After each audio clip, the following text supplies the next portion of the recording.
Hello, everybody, and welcome to Positive Fandom Sunday Brunch. I am your host, and of course, we have with us today Russ Whitfield. How are you today, Russ? Yeah, I'm good. Thank you very much. It's a little bit cold in my house. And my house is what it's brilliant in the summer, this place, but in the winter, Jesus, it's so cold. Like I went into the front room this morning, it's like a blast of frigid air hit me. Didn't help that I fell asleep on the couch last night because I went out and had a few pints with an old friend. It wasn't a complete, mess, but I was watching something and then I woke up shivering. So that was kind of my night.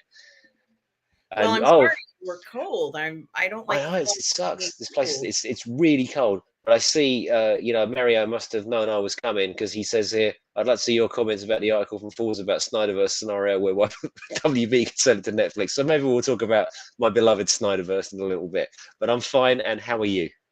I'm okay. The weather's been kind of crazy. It's very kind of stormy, windy, rainy, so it hasn't been great, but it's not snow, so there is that. And it's been a little cold, but it could be a lot colder than what it is now.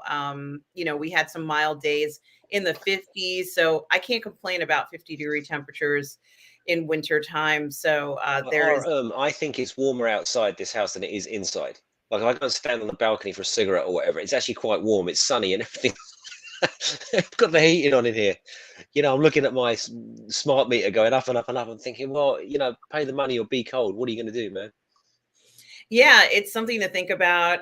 It's got to be about 75 degrees in my house. Like it's warm because I have to keep it warm for mom. So it's Mm. warm in here and it's like super warm, but it makes you not want to go out into the cold, Russ. I don't want to go out there. Of course, we all have to go out at some time. But yeah, so this weather, we got a few more months of it, Russ, and I'm really just in denial that it's not 80 degrees outside, but that's okay. It's Um, coming. It's coming, and we have a lot of people here with us this morning. Good morning to Lugnut6. Hi, Lugnut6. Says a special hello to beautiful paradise named Arun. That is so sweet, Lugnuts. Thank you. And to the guru of fun, Russ. Well, thank you, Oh, Lug. that's my first epithet. Thank you so much. I'm Right. not sure it's accurate, but thank you very much. The guru of fun and a beautiful paradise. I really love that, Lugnuts. You certainly did brighten my spirits today. We got the pirate queen, Russ. We Oh, got there the she pirate. is. Hey. How are you, pirate queen? Hope you are well. It's certainly good to see you this morning. And Mario Lopez is here. Hey, Mario. We'll touch on that later. It's a Absolutely. subject close. It's a subject close to my heart. Absolutely, Mario. Mario says, a more simple hello for me. Well, a simple hello back to you, Mario, all the way in Portugal. We hope you are well, Mario. And Retro Nerd Girl is here. Hey, there she is. Hello. Retro Girl, Retro Nerd Girl says, good morning. And she's got her coffee and tea and donuts and everything. Great way to start Sunday brunch, everybody. We also have Tom Jr. Jackson with us. There he is, the man, the legend. All right, Tom, how's it going, man? Nice to see you last night as well. Yes, we are all goof people. Tom Jr. Jackson, the moderator here, my collaborator and friend here on the channel, as always. Thank you, Tom. Always good to see you. And good morning to Gary Bando Sandwich Worthington. All right, gal. Good to see you, Gary. Hope you are well. Thalia Mayer is here today. Hey, Thalia. She says, good morning, Russ and Tom Jr. Jackson. Hand pink waving. Yes, of course, because you're holding that tea. So you're saying, hello, everybody. So good to see you here this morning as well. We also have Dennis Mason. All right, then. Dennis Mason says, I love YouTube hangovers. Is it YouTube hangovers?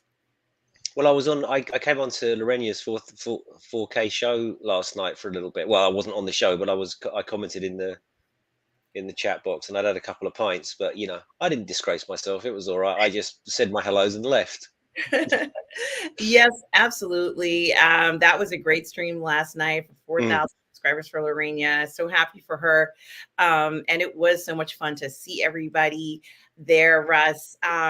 We also have Joe Tyson. Big Joe. Hey, man.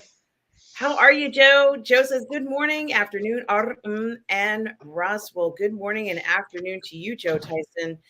We do love seeing you here. And Joey Johnson is here. Hey, Joey. Joey Johnson says, "Good morning, everyone." Well, good morning to you, Joey. And Stubble McShave is here, Hey, Stubble, how's it going, man? Stubble McShave says, "Hi, gang." Well, hello to you, Stubble. It's a pleasure to see you as always, Stubble. You hold a special place in my heart. So it is good to see you this morning. Well, you know something, Russ, there are a lot of rumors circulating in the news right now. I think in 2022, things seem quite set in stone. But with all the uncertainty towards the end of the year, literally Mm. the last week of the year, there is a lot of rumors going on. And you had mentioned there were some things that you wanted to talk about. I know that I sent you some information about what's going on with Dungeons and Dragons now. I know that Dungeons and Dragons has a film coming out this year. Which I Um, can't wait to see. It looks so much fun. It really does. I mean, Chris Pine, or Chris Fine, as Annie would call him, he is so effortlessly charming. And I don't, you could take the, I think I said this last week, right? You could take the attitude that it's one of those Hollywood films that, because he's the straight white man, he's the butt of the joke and he's quite useless and all that sort of thing. You could look at it that way. I haven't seen the film, so I can't comment on that. But even if he is the butt of the jokes, he's so effortlessly charming. I want to go and see it. I love the guy. We keep talking about the death of the movie stars, and then all of a sudden you remember, oh yeah, Chris Fine and Henry Cavill, and these guys are still out there, still doing their thing. So yeah, I'm excited. But there has been a bit of a hand grenade thrown onto the tabletop that is Dungeons and Dragons. Yeah, there really has been. And it kind of started. I don't know the exact date it started, but a lot of it doesn't really have anything to do with the movie per se. A lot of people are very excited about the movie, as you said, Russ. Mm. It's a long time coming. I think it's called something like Den of Thieves or something like that. Yeah. It sounds very, kind of cheeky, and we know there's going to be a lot of fun things. I compared it to, and I'd like to know whether Stubble feels, or that this might be the case, that it's like a version of Vox Machina, which is a Netflix I guess animation story. And I thought that Vox Machina might be the closest thing to, if you were going to do a cheeky version of Dungeons and Dragons, because all the characters have some unusual, quirky thing about them. And Hmm. it's just absolutely hilarious to watch. You totally fall for it and believe it. I believe they have a season 2 of that. So I think it's going to be fun. It's going to be playful. And of course, you mentioned Chris Pine is in it, so it's going to be hot too, Russ. But with the Dungeons and Dragons here, Tom Jr. Jackson is also telling us that there's a Dungeons and Dragons TV show as Hadn't heard well. of that, Tom. Haven't heard of that. I haven't either. Well, Tom, you're breaking news here. Mario is not excited for it. It says they look like they will follow the Marvel funny movies when they could try something more like The Lord of the Rings. That's interesting, Mario. I Yeah, hadn't thought yes, about that. I think Mario and I, what was it? Rob says park our shuttlecraft in the same shuttle bay when it comes to this sort of thing. Obviously, we like the same sort of thing from our superhero movies, and yeah, on the one hand, you're absolutely right, Mario. Wouldn't it be great to have a sort of Game of Thrones esque, or should I say House of the Dragon esque D&D movie? Perhaps that would be awesome if it was a bit grimdark and a bit edge lord. And I know we like that. We worship at the altar of Zach, the king of the edge lords. Um, but I don't know. As I said, Chris Pine, Chris Fine has me charmed. Like I'm a bit of a fanboy, so I'll watch anything that he's in because I think he's great. And I do like it when he's doing this sort of winking at the camera stuff. So I'm hopeful, man. But you're correct. It would be marvelous if maybe the TV show that Tom's talking about or go down that road. But I don't know who's got the license for it. I hope it's not Disney. That would be not great. But anyway. Well, a lot of the controversy, Russ, and it's funny that you mentioned licensing. A lot of the Mm, controversy is around this licensing issue that is pretty, having kind of wrecking havoc on a lot of people who are Dungeons and Dragons fans. And apparently, I guess there are a lot of creators like Heath, who is one of the YouTubers here. He has Heath's Tabletop and Gaming channel. He has actually more than one channel, but Heath stops by quite often. He has his own, net series called The Cultist, which is actually his own creation, written, produced, directed, and stars him and a bunch of his friends, who are also, I'm assuming, professional I players and know what, I actors. had no idea. I had no idea. I don't know what goes on with my YouTube algorithm or I never get to see any of this stuff. I'm sure I'm subscribed to Heath.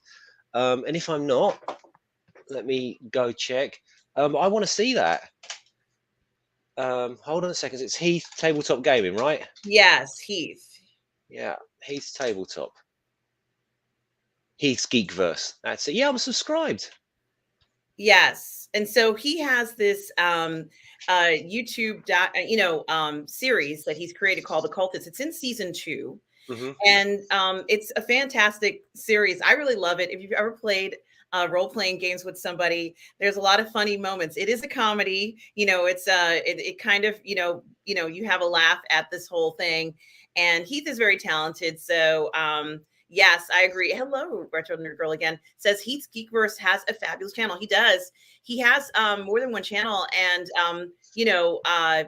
Sorry, RM. Is his web show on a different channel? it's on his main channel, I believe. Oh, okay. Well, it just doesn't. It never. I don't know why. These things never pop up for me anymore. But I'm going to go and actively look it out. Well, it's called The Cultist, and I think that he's incredibly talented because he also creates games as well. He has these things called Terra tiles, and what they are tiles that allow you to create a space to do your gaming on. Goodness And me. so, yeah, it is really cool. I'm He beginning not to like him, and he's incredibly good looking as well. What the hell's going? I bet he plays a mean guitar and all that sort of thing. I bet he's awesome. I bet he really fucking shreds as well. No, I'm not. I'm going to unsubscribe from Heath's channel now because of this. Well, I don't know what he's doing this morning, and he contacted me in regards to Dungeons and Dragons, and I did forward you the information, Russ. Hmm. And I thought it was important because there is kind of a controversy surrounding it, in the sense that there are a lot of creators who, I guess, using an open license, are creating games that are similar or related to Dungeons and Dragons. Is that the gist of it, Russ? So, oh God, it's got some sort of initial like the OCG or something like that. Essentially, 20 years ago, Wizards of the Coast, vis-a-vis Hasbro, who own the final property, Wizards of the Coast, who own the rights to Dungeons and Dragons, decided that they were gonna waive their rights and allow third parties to create tabletop games and offshoots of Dungeons and Dragons using their rule set, but not using their unique characters. So, for example, if you and I got together to make Dungeons and Dragons Ancient Greece, let's say, we're going to do something with the ancient Greek, and we could use the rule base, we could use everything to do with Dungeons and Dragons. We couldn't have a mind flayer or something that's unique to Dungeons and Dragons. So what's happened in this 20-year period is that it's not even a cottage industry at this point now. It's a massive industry, has grown up amongst fans and enthusiasts who've built their own worlds, their own universes, their own game systems. And essentially, uh, it's almost like, yeah, against the onrushing imperium that is computer gaming. I'm trying to think, Assassin's Creed or whatever, World of Conan, all of these things. Computer games are very much king of the castle, but there are millions of people out there that just play on tabletop, and this whole letting loose of the rights and allowing people to create is essentially sort of kept Dungeons and Dragons afloat, if you like. It's kept it relevant because people have made it relevant for themselves. And then when edition 5 or 6 or 7 or 25, however many editions they've got now, these people will then go buy that, and then they'll incorporate these new rule sets into into their rule set that was okayed by this. I can't remember what it's called. Is it OCG or something like that? It's a 900-word document that basically says, "Yeah, go for it, guys. We don't give a shit." What has now happened was, without telling anybody at all. There was no, just. had no idea this was coming. Wizards of the Coast now decide they're going to change the rules, because what they've seen is it's not the like sort of and Russ's ancient Greek fantasy game that we're playing on a Sunday with our crew here, and we're making, I don't know, 50k a year off it or something like that. People are making a lot of money, corporate money, if you like, off of an intellect of someone else's intellectual property. And they've sat down, and the corporate bigwigs have sat down and said, "Well, hang on a minute, this is a bit rubbish. We could be making all of these millions of dollars, and yet, Russ and RM are doing it, and Tom Jr., Jackson, and Mario have got their Snyderverse game, and whatever they've got going on. We want a slice of that pie." But in their original document, one of the FAQs was, "Well, what if Wizard of the Coast changed something, and we think it's crap and we don't like it?" And the answer to that is, well, you can just ignore it, because this document is sacrosanct and in perpetuality and all that sort of thing. So you can just ignore whatever. We're saying you can go with the rights. And then they said, "Nah, screw that. We're not having this anymore." And it was planned by the higher ups at Wizards of the Coast over the Christmas period, and was set to be released on the 4th of January, like literally the day everybody goes back to work. Not many people, even in Wizards of the Coast, knew about this, but some people did. So I imagine that, like, very much like Games Workshop. I don't know. Do you actually have Games Workshop stores in the United States?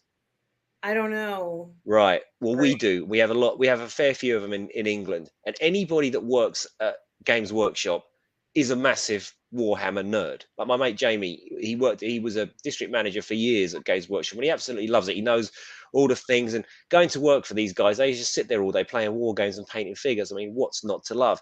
Yeah. And the same would be true of many creatives within Wizards of the Coast.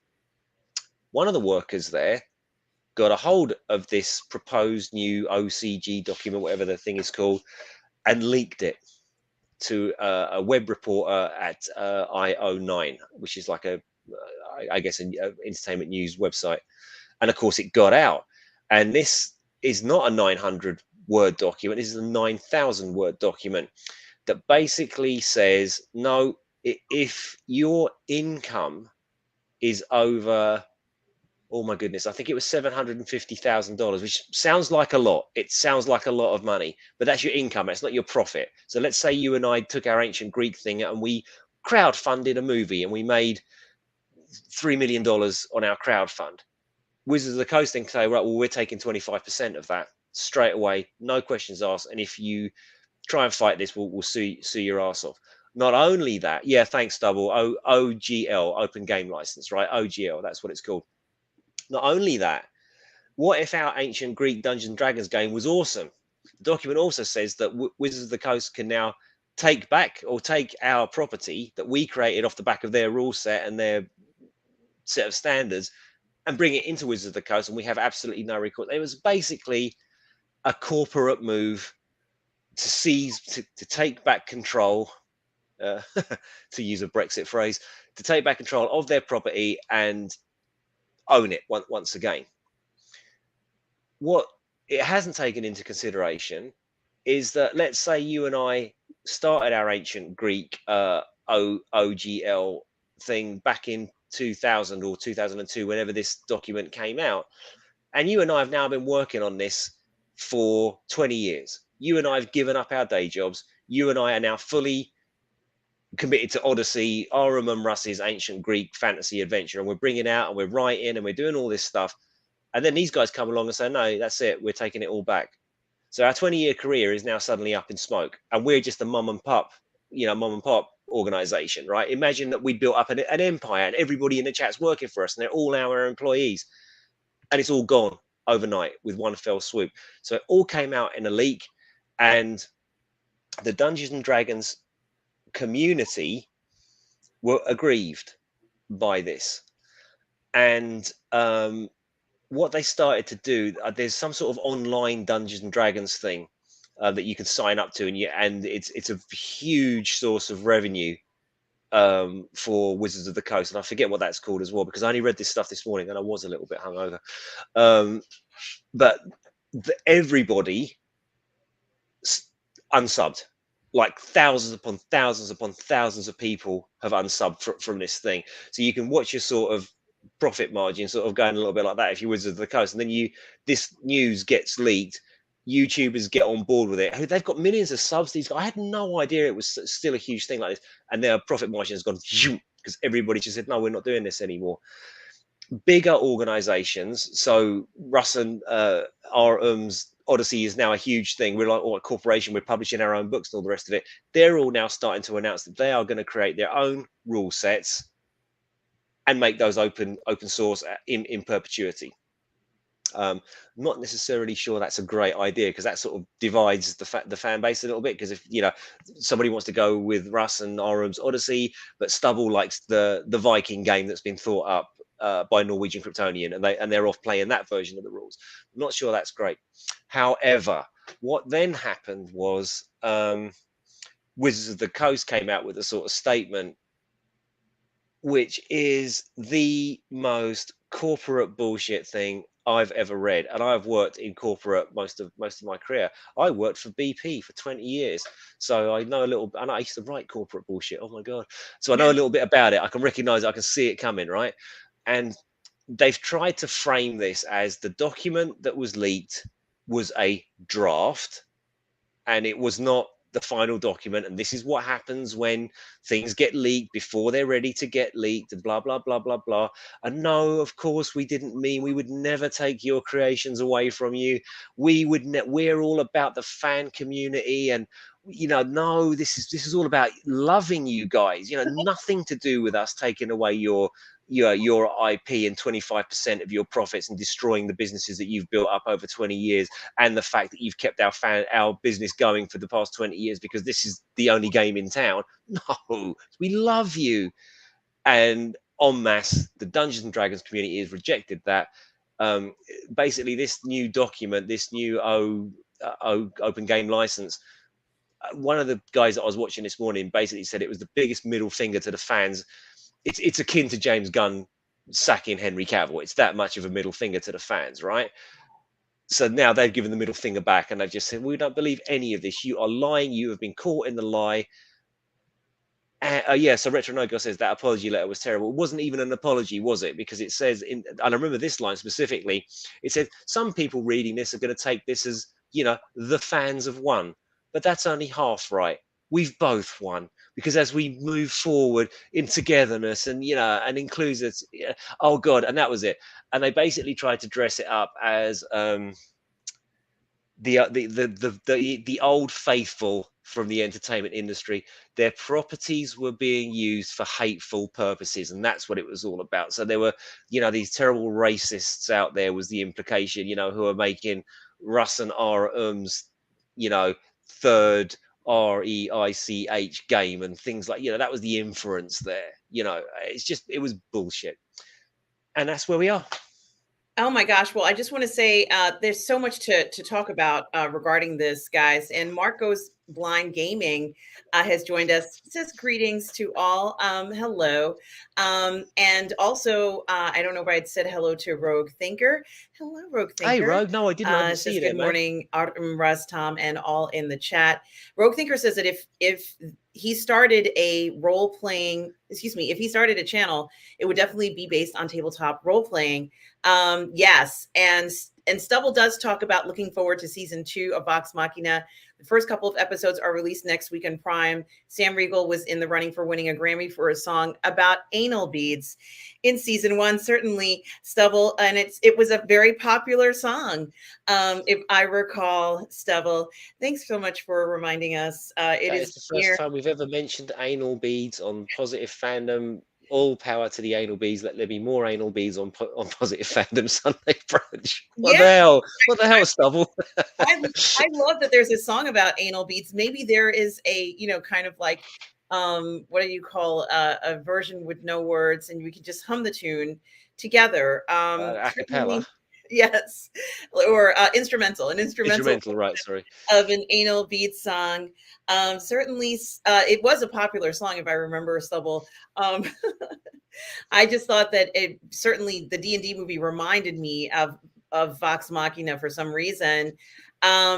Yes, and Stubble goes on to say, "Oh, I'm sorry." Rogue Thinker says, "Oh, I'm oops, sorry." The hidden says, "Hi, everyone." The hidden has emerged. And this is what I was looking for. Rogue Thinker says they can't negate the open game license due to the wording of it.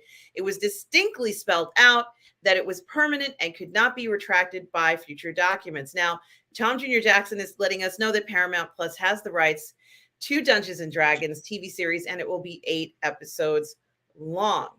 Okay, well, I guess with Paramount, having listened to Rob speak so many times about Paramount and what they've done to Star Trek, that's yeah, I know we slag off Amazon a lot, but Amazon can do some really good things like Reacher and Terminal List and all those sorts of things. So I think D&D will be the same, won't it? It'll depend on who they get to head it up and what their messaging wants to be. Do we want to tell a good fantasy story, or do we want to make a political point? So please God, it's about a good fantasy story. And Gary Bando Sandwich Worthington says you can't have no pie if you sold the pie shop. Mrs. Um, Liggins' Pie Shop, indeed. Mario Lopez says, I have a high elf and a wood elf armies of Warhammer Fantasy role play. Oh, I did not know that about you, Mario. And I did painted almost or all of them, maybe 90% of those figures, 25 millimeter Games Workshop figures. Well, look, It, when I was young, I had a book called Battles with Model Soldiers by a guy called Donald Featherstone. Last year, I was up with my mate Lee, and we went around to this guy's house called Roger, like for a few glasses of port, because Roger's Cherry Potter talks like this. He's like he looks like Bilbo Baggins. He's your archetype. He had a copy of this book that I hadn't seen since I was like 13 or 14. What's my point? My point, Mario, is I always wanted to do wargaming, be it 40k or uh, really? I wanted to do ancient Greek stuff, ancient Greek and ancient Romans. Oh. But when I was young, I was 12, 13, 14, we used to have plastic figures like Airfix figures, little guys, 25 mil guys, plastic ones, I guess. And I read in the book how to do it and how to paint them. I was never any good at painting it. As long as I've got a hole in my arse, I'll never be any good at anything like that. You know what I mean? It's just I have no artistic ability whatsoever in the realms of drawing or painting or in anything, in fact. But I really wanted to be good at it. And I've watched Jamie and all those guys painting these things, and they'd have little brushes and they'd scrub the guy. They look so real, and they're tiny, tiny, tiny things like that. So as much as I wanted to be a tabletop gamer, I didn't have the talent to paint the figures. And if you asked people to paint them for you, of course, it would cost hundreds and hundreds and hundreds of pounds, even back then. So, but I've got Rome Total War on the computer, so I don't have to paint them. So there we go. And I know you love that game. And I do. my best friend is an artist, and he can kind of like one of those people who can make anything from nothing. Like he can create things like Was his that. name Heath? Is it Heath? Is Heath can do this as well, right?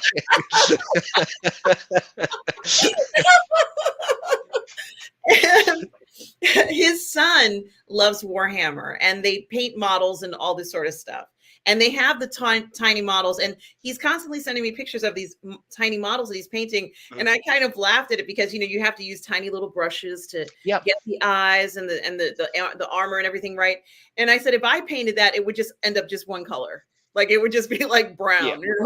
or green. And every time I would paint it, all of a sudden all the colors would just kind of paint over the entire model. So I have Yeah. no ability to paint, tiny intricate models, but like he has his in his detail display, with the other Warhammer models of all different sizes and in very specific in colors and texture and everything. So God bless you guys if you're the ones who can do stuff like that. Keep doing it because we need to buy that stuff from you guys because I can't do it. Tom Jr. Jackson, Tom, thank you so much for the 99 cents super chat. Thank you, Tom. That's so kind. So much, Tom. That is so kind of you. And of course, as you guys know, we are all goof people. Tom is here to remind us of that. It's very important here in this community. And everybody, Tom also has his own YouTube channel. So please do check out Tom's YouTube channel.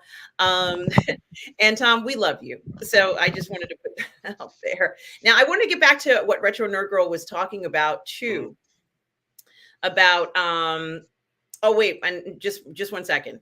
Mario says Rogue Thinker was saying it's not high art, but it's fun, especially for those who know the lore. I never got around to painting my Slan Lizard Man army. I know, right? See, they just stay gray or whatever color they are, but that's okay. You know something, Rogue Thinker? You can paint these figures. They're not going anywhere. The figure, community is not going anywhere anytime soon. Go ahead and take your time.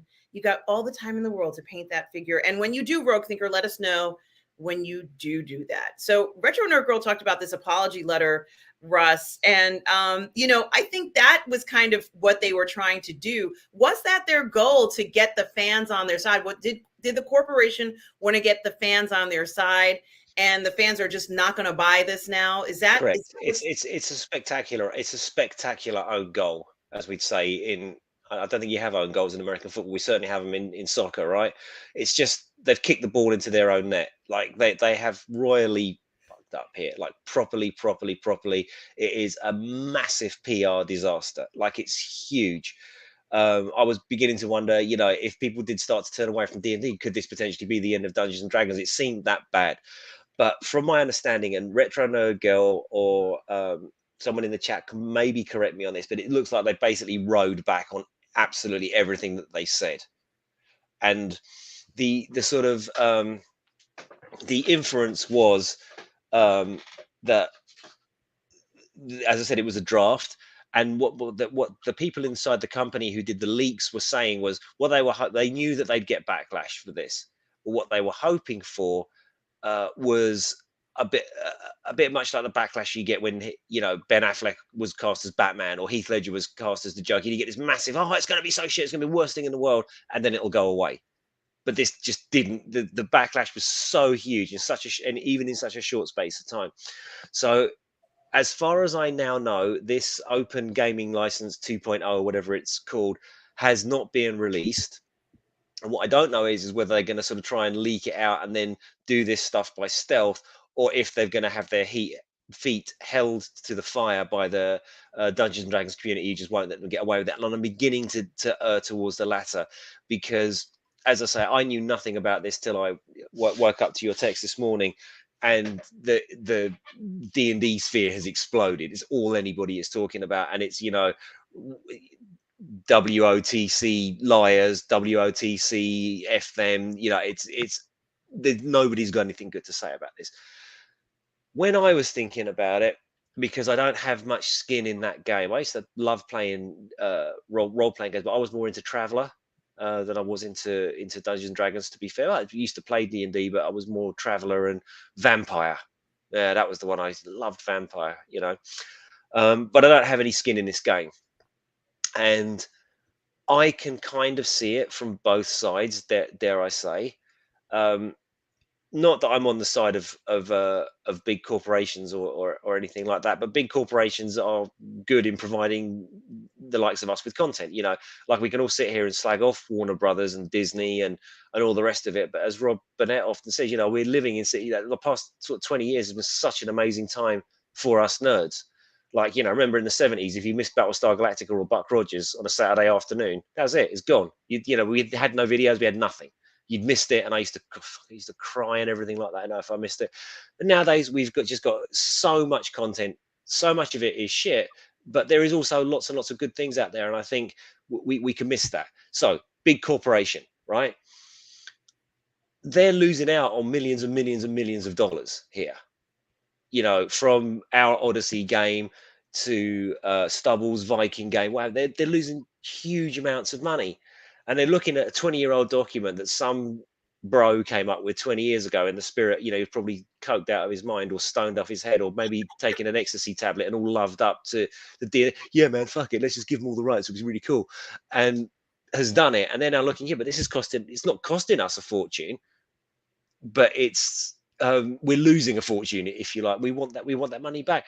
Frankly, they have every lawful right to do that with their own IP. Notwithstanding, I think it was the hidden, maybe pointed out earlier on, that document was in perpetuity. I wonder how much it would stand up in a court of law, which is essentially where this would go. So from that perspective, they've got every right to do that. Oh, cheers, Mark. Thanks so much, mate. Um, However, from a moral standpoint, which corporations absolutely have none, but why would they? They're not. They're like a meme at this point, aren't they? Like we started memeing on this in the '80s with aliens and all that sort of thing. But the corporations really are like this. But what if we'd built up a 20-year business? What if we'd given up our jobs? And what if, my daughter's university education depended on ancient Greek Odyssey D&D? You can't just take that away. You morally, legally, yes, legitimately you can, but you've got to look at the wider effect it's going to have on Arum and Russ's Odyssey and all of our employees and all of that. It is a dick move, an entirely legitimate move, but a dick move. So it's almost like, as I riff on this is almost like the Lord of the Rings of Power thing, like Wizards of the Coast, who have been coasting along on this sub universe, this third party universe, and keeping their product relevant, picked with the wrong fan base to fuck with. I don't think they cannot have expected anything like the backlash that they got. They expected a little bit and expected it to peter out. What they didn't expect was how many, some of you out there will probably know how many thousands of people have suddenly unsubbed from their online portal. But it is a lot. It is significant because the leakers within Wizards of the Coast, the committed fans who love this game and love the community, and are probably using these products themselves as a side gig, right? Doing their own thing because they work for the company. Thousands of people have gone. So yeah, how many thousands I don't know, but it's not. What is it? What the leaker said? It is not insignificant. So it's not like oh fuck it, we've lost 3,000 subs or whatever. It'll be fine. It is a huge number, and their bottom line has been badly, badly, badly affected by this. And boom, we get the crap apology letter that Retro spoke about. And then, something, maybe, Russ, this will be the one time where people are always saying, well, don't give them money. Don't give, the corporation money. Show how you feel. Maybe this action will finally have some kind of impact. I don't know. But Mikey Lito is here with us. Good morning. We're going to talk more about this for sure, Russ, because we know that this issue is not going to go away. Mikey Lito says, apologies and good morning. Well, good morning to you. My conscience has arrived. And Retro Nurgle says they pretty much claim that they meant for this to happen eventually, but it was released early. Sounds like a fib to me. Yeah, it was absolutely. It was when it Retro. That you read the document. If you read the document, it is such. It's such nonsense. No, we'd never do this. We'd never, of course, that was never. It was to stop all the hate people. It was the hateful trolls on those people. Never about ripping off all the shit you created under our banner and keeping it to ourselves and not paying you any money. Why would we do that as a corporation? We'd never do that. That was the size of it. And Jamin D is here. Hi, Jamin D. So good to see you, longtime supporter of the channel. Jamin D, it's a pleasure to see you here this morning. We hope you are well. Dennis Mason says shaker eggs are better than anal beads. I will make a note of that. And Rogue Thinker says, I agree with Mr. H when he says the next wave of entertainment from Hollywood will be based on pen and paper gaming and their offshoots. You know something, Russ? You and I were talking about, these new IPs, what's going to be new. And we will talk about this if we have time today. But it was something that we were talking about, ironically, before this broadcast, about thinking, where is this going with new franchises, with new IPs. Yeah, I was asked to come up with some concepts for an animated film based on a role-playing property. Like, this company I'm working with, they're kind of getting into animation now, and we were talking about it, and what can we do in the region of adult animation? So I was like, let's do it, Escape from New York, but let's do Escape from New York as like the Unforgiven with Snake Plissken and his arm. No, we don't want that. I said, but yeah, no, he could meet Barbed Wire in it, and then I could finally get to meet Pamela Anderson because that's all I cared about. But no, but what we settled on was Vampire the Masquerade, because I think we could do something with that. and they similarly have a sort of like create a rights thing that you have to sign up to, but it's a lot of work to get there. And frankly, I'm working on other projects at the moment. But yeah, Rogue, I hope you're right, because if that happened and I could do a Vampire the Masquerade thing, I'd be made up.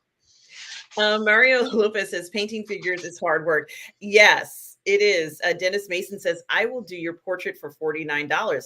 So I'm assuming, Dennis, you are an artist here. It is nice to hear that. Stubble talks about how he did some Warhammer 40K miniature gaming called Epic 20 or so years ago. It was on the big vehicle scale rather than character scale. The human sized characters were only 1/4 of an inch high, 6 millimeters. Wow, that is small. Well, I've got to And say, Stubble, I have been.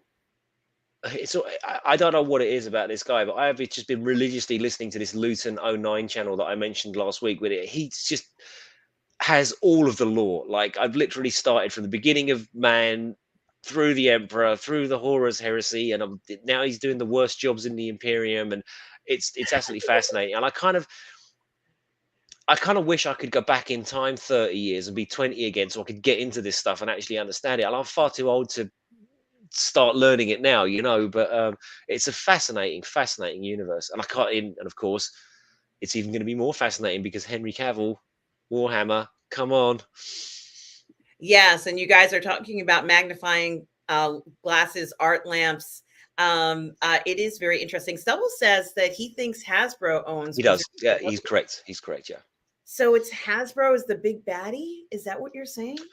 No, I don't know. I think this would be, if I can give you an example from my own life. Did you know that BP owns Castrol Oil? No.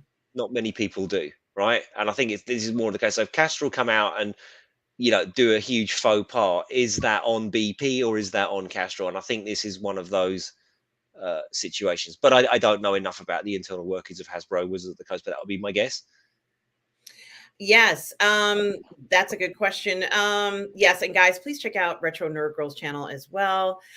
She had her first live stream last week, a huge success. Please do check out her channel, Retro Nerd Girl. Guys, please like and subscribe to the channel. You won't be disappointed, everybody. Also, Dennis Mason says, anybody heard of Bowie's Black Star? No, I haven't. Do have a text from my child. Hold on. Sure. I'm ordering a Nando's. Okay. Hang on a sec. Can you give me a sec? Absolutely. Thanks, lovely.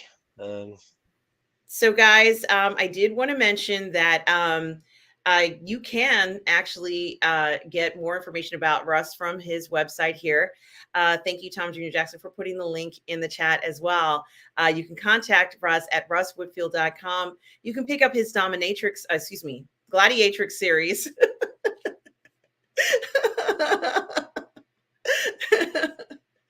I'm sorry, Russ. Gladiatrix series as well. It's all the talk of anal bees. It's getting us going now. Yeah, you can see what's on my mind. Yeah, right. So please do check out Russ's website for his Gladiatrix series. Okay. Yeah, so something, it is really interesting talking about this topic. And of course, I'm sure it's something that nobody saw coming, Russ. This was something that, someone came up with this cool, snazzy idea. And it's like a punch in the gut to practically everybody who uses it. I just am very surprised that this is. Well, it was deliberate. It was a deliberate ploy on the part of the higher ups. I mean, the fact that, according to the leaks, even the enthusiasts in the company itself, the games designers themselves, the people working there, had no idea this was coming, and they were appalled. They were absolutely appalled. So it was a definite plan to get it written up on the lowdown. Don't tell anybody, and then on the 4th of January, when everybody's miserable, drop it. And they only gave, what was it? And they had 7 days to comply. And if you didn't comply within 7 days, you're in breach of contract. Come on, that's a Totally. scam. That's Totally. a total scam. And we do have Tim's talk with us. Hi, Tim. Hey, Tim. I hope you are well, Tim. It's great to see you here, guys. Do check out Tim's channel. Tim has his own YouTube channel, so please do like and subscribe to it. He does film reviews, he does live streams. Check out his channel. He's great. He is my favorite Kylo Ren cosplayer, and also just a really nice guy. So do check out Tim's Talk on YouTube. Like and subscribe to his channel. It's so good to see you, Tim. I have Um, just subscribed. There we go. Nice one, Tim. yes. And guys, Bonzo Kilborn is here. Hey, Um, Bonzo. Bonzo says Artem and Russ sounds like a buddy cop detective agency. Yeah, maybe. Jamin D says, you guys ever seen a TV show called Bugs? It's late 90s show about tech detectives solving crimes. I highly recommend it. It's so good and fun. Also, it just got Jane Griffiths. Oh, she is beautiful. Ah, Was this a British show? I don't I know. think it was. If this is the one I'm thinking of, I think I might have seen it, but I don't remember anything about it. Who's Jay Griffiths? I don't remember her. I don't either, guys. But we have to find out now, for sure. Um, Certainly something to think about, guys. Thank you for letting us know, Jamin D. Always letting us know the cool things. And Bonzo Kilborn says if Hasbro owns it, they are ultimately responsible. Yes. I just can't even believe it. It just seems so shocking what they've done to the fans. Yeah, I would say how much they actually knew about it and how much input they had into it, how much control Hasbro ultimately has over Wizard. We don't know.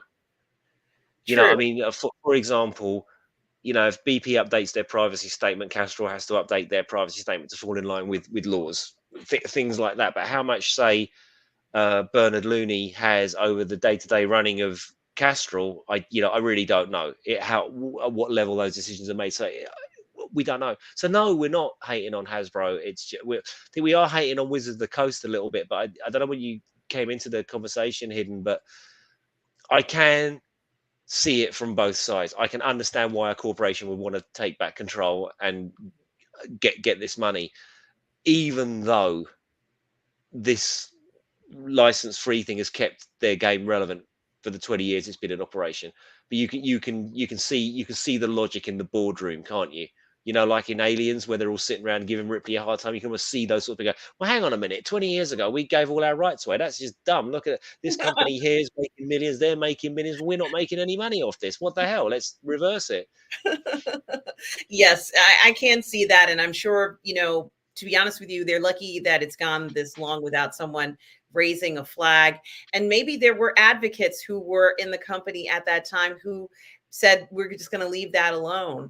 We're not interested in doing anything with that at this time. But perhaps those guys are gone. They may be executives who are just no longer there and, Oh are God, not yeah, it was necessarily 20 years supportive. ago, right? So, Yeah, but as I said, it was made very very clear by the leakers that this was a board decision. It never came out in a town hall. It was never up for debate. When you have the town hall and the CEO comes out and goes, "Well, we're thinking of doing this. What do you guys think?" And everyone goes, "No, it's a shit idea." Or and then they keep the meeting going because, "Oh no, well, I really like it." There was nothing like that. It was all done boardroom level, produced, ready to rock and roll. We're going to drop it after Christmas. That's nailed on. and thanks, Tom, for that. I'm sorry, Russ. I know, right? It's you're not the first and you won't be the last. Well, Dennis Mason says Hasbro was the major toy provider in the past decades. Yes. But this certainly is something that, as you've already pointed out in great detail, and thank you for doing this, Russ, that Heath did bring to our attention. And I did want to mention it because it is so impactful on so many people, probably millions of people at this point, if it's a 20-year period. Well, There were talking of which, he has got a 3.5 hour interview on his channel, which I haven't yet watched. This is the link you sent me this morning, which I just didn't have time to watch it. But it's a huge interview with someone I think from Wizards of the Coast or formerly of Wizards of the Coast, or whatever, that goes into massive detail on his channel. So if you are tabletop players and you're into Dungeons and Dragons and you want to know about the controversy, nip on over to Heath because he's got the scoop. And that's the link that I sent you, right, Russ? That was in Yes, correct. Yes. I hope I'm saying the right thing here. Yeah, but I thought it was important because we certainly don't want to see things like this happening going forward in the Mm. gaming community. You know, one day you think that you can go ahead and create your game, and it kind of makes sense that you know the D&D environment would be you know something that is would kind of encourage people to create their own games. I think a lot of people have wanted to do that and have been doing it, and you know this is just an unfortunate situation. Oh my gosh. Uh Mary Lopez says Solasta, a great computer game, uses D&D open license. Hope they will be okay and continue to develop their game. Yeah, We Russ. don't know. So we don't know where this story ends. This is kind of the point now. So this new document hasn't come out. Will they just not bring it out and think, actually, you know, we've been severely kicked in the nuts here. We'd better not go there, or are they thinking, yeah, it'll die out, and then we'll let it go in March when the film drops or whatever. You know, I don't know where this story's in. Maybe on Heath's channel or someone that's more up on the actual D&D side of things. Maybe they've got more to it, but this is just my understanding from my research this morning. Absolutely. And I am Legend 0000 is here. Welcome, I am Legend Hello. 0000. Thank you so much for stopping by. And Cavantino Cavalryman Che, I don't think I said good morning to you yet. Well, good morning. Hello. Um, uh, he says, surprised Disney has not revived TSR's Marvel Secret Wars tabletop game after all these years. You know, I guess maybe this is the new thing that that all these corporations are going to be looking at are these games. You know, for years, Russ, you could go into, you know, let's say any store and get a game for pretty inexpensive. But some of these tabletop games are a little bit more money. There's a little bit more involved in the game. It's not sort of like a 5-minute game. Some of the games you'll be playing for hours. Well, Do you I wonder what the demographic is. Our teenage, yeah. Well, Sam had a D&D group for a little while, so teenagers are still playing it. But I think the vast majority probably are of our age group, maybe. And I think that these products now are a little bit more um, prestige. Like they're quite expensive, aren't they? You know, if you want to buy the new Vampire game or whatever, it'll set you back a pretty penny. As with the Alien one, which is brilliant, apparently to all intents and purposes, that Swedish company whose name escapes me is making Alien based games, Blade Runner based games, Conan based games, and they're all tabletop, but they're pricey, and so they should be because apparently they're peerless. You know, they're really really good. But as a result of this big shakeup, do you think this is going to be the year where a bunch of corporations are going to be looking at their licenses and to see if people have tabletop games that may have come through, if not just through an open license like this, even stuff that's licensed, they might demand, you know, something else from creators. Do you think this is going to go even further than just Wizards of the Coast? Yeah, I do. As someone was, I think it was the hidden, or was it Mario was saying that they agree with Mr. H, because I think Mr. H was talking about Henry Cavill's Warhammer and how he predicts that that will be the future. Um, yeah, I do, because I mean the jury's still out, right? But for the past sort of 15 years, the big franchises have all been, you know, superhero ones. Yeah, Star Wars came and went, and Star Wars is a bit of an irrelevancy these days, dare I say. You know, nobody's excited for Star Wars anymore. You know, nobody cares that the Mandalorian 3 is coming out, apart from Baby Yoda fans the world over. You know, but nobody cared about Andor, did they? Like, it's brilliant, but nobody cared. We see the trouble that DC is having, and they can't do right for doing wrong. We see the massive drop in quality from Marvel, and Marvel have got like one more phase to get it right. Yeah, the films are still making money, but there is a distinct drop in quality in films. It is undeniable what's going on there. So if you're a smart guy in the corporation, you're thinking, well, what can we look at next? And there are so many of these games um, out there. So many properties. You know, God, what was the one? There was a tank game I remember back in the 80s that was huge, battle tanks or something like that, and it had novels out about it and all the rest of it. And of course, you got Warhammer with the Black Library. And of course, what is truly open source, of course, is Cthulhu. You know, that's a game in and of itself, but you know, nobody has the rights to that because the rights have expired. You know, they're public domain now. And there's never really been a successful Cthulhu movie. I mean, or Lovecraft movie. I mean, you can look at the ones from the 80s, and they're good fun, but they're not great films, right? You know, and so there's, wouldn't that be great if they did a proper Cthulhu based show that isn't Lovecraft country, but is actually about, you know, sort of set in the 20s in Maine, where all these things seem to happen. Stephen King and Lovecraft. I don't know what it is. Well, I've been to Maine many times, so it's a strange place. But yeah, I'd love to see something set like that. I'm actually trying to go Traveller. Oh God, wouldn't that be awesome? You know, Yeah. like it's the Expanse, right? The Expanse could have been set in the Traveller universe.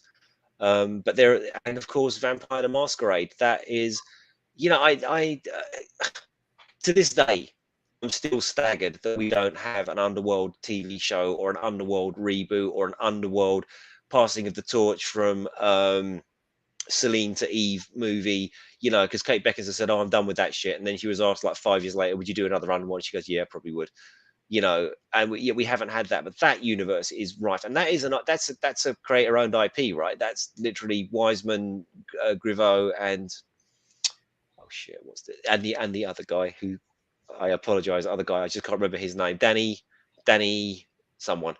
Anyway, yeah. So they own that, but there's things to be mined, and I'm sure people in the chat will have 100 role-playing games from the 80s and 90s that they could bring up that they used to play. They played Tunnels and Trolls, whatever it happened to be. So yeah, there's mileage.